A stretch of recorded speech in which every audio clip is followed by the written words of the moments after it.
Okay everyone, samahan niyo po kami ni Nisa. May pupuntahan po kami, magpapamassage kami. Actually, last year niya po yan sinasabi sa akin na, Tita Ana, try mo yung pinagmamassage namin ng mga friends ko. Ngayon sabi ko, naku wag muna Nisa kasi marami tayong gawain. Meron tayong mga okasyon. Unang-una nung November, yung kasal ni Nico tsaka ni Beth. Tapos dumating si Lloyd tsaka si Tony. Siyempre marami kaming papasyalan, yan marami kaming pinasyalan. Tapos birthday ko din, yung December birthday ko, birthday ni Ate Lloyda. Tapos sa Christmas, then New Year. Kaya sabi ko, next year na lang, eto na nga, 2026. Ngayon, tatry namin kung papayagan kaming i-video ng konti. Kasi syempre kailangan magpaalam muna tayo. Ngayon, masarap daw tong massage na to, Thai massage daw to, sabi ni Nisa. Actually, hindi po ako basta-basta nagpapamassage. Meron pong nagmamasahe sa akin, reflexology po yun. Siniservisan po ako dito sa bahay.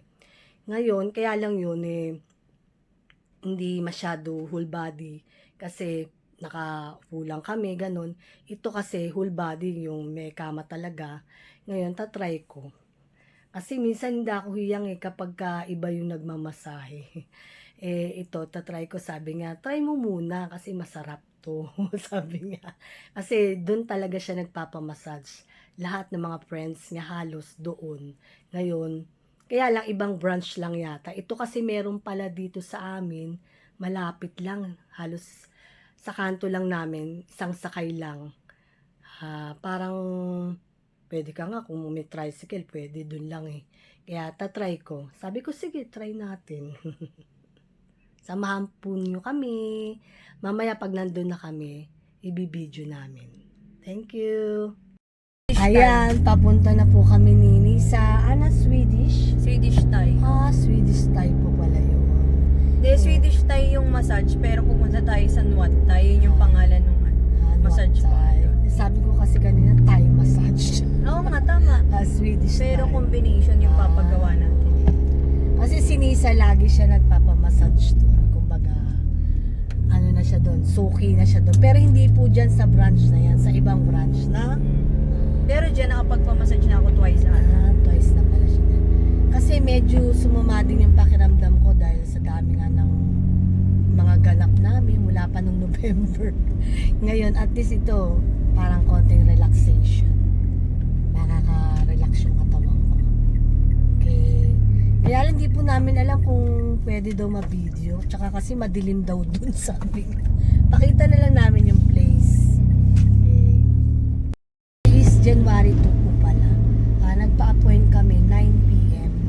Para sabi ni Nisa, after ng massage, diretso tulog na daw. Hindi ka na kung ano-ano pang gagawin, maghuhugas, ganyan. Para relax. Para relax na. Okay.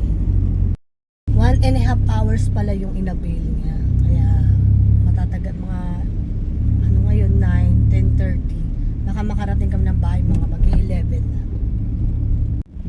Ayan na po kami. Dito na po kami. Sa Nuat Thai. Everyone, nandito na po kami sa Nuat Thai. Lapit lang po siya sa Pure Gold. Kulyat. Ayan.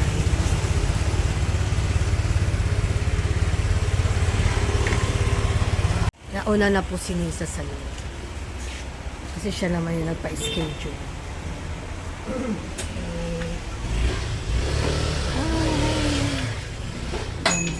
Nuat and body massage.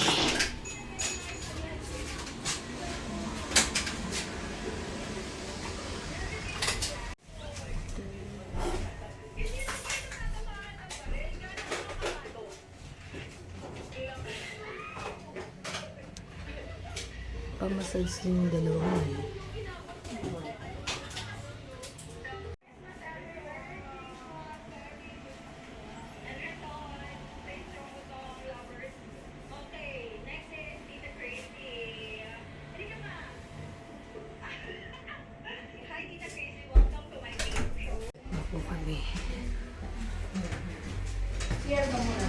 CR mo.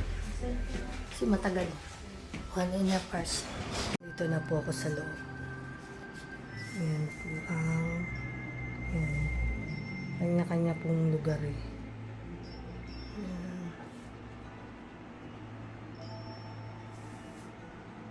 Madilim na.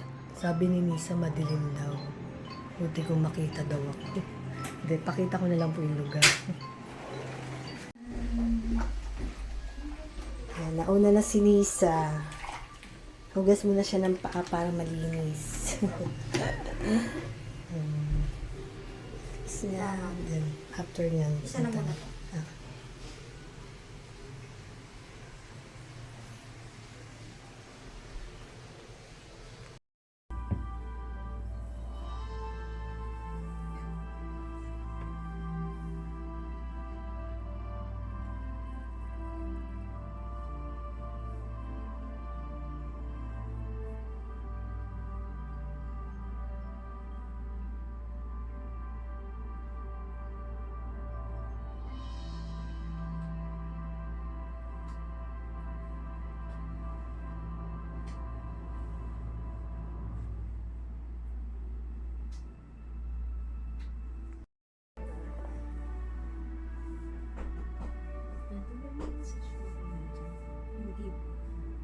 Tapos na po kami.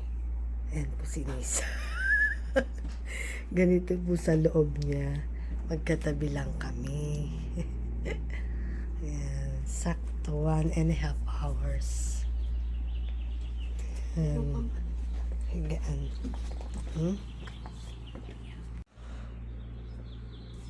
Ayan, dyan naman si Nisa. Kortina lang yung pagitan niya. Buti magkasama kami, no? Okay, done na po. Thank you. Ayan, marami po. Ano po siya? Okay. CR.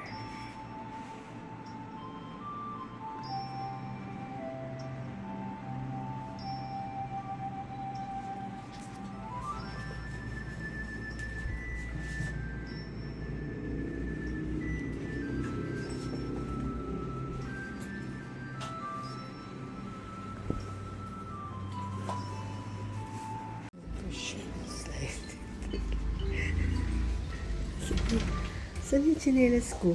Saan pa yung tsinelas ko? May ibang po. Yan sa third floor, sa ganun. Yan po yung unang ginawa sa mag-wash mo na naman. Yan, tapos na po kami. Nag-aap ko ng tapos na po kami. Tama si Nisa, very relaxing.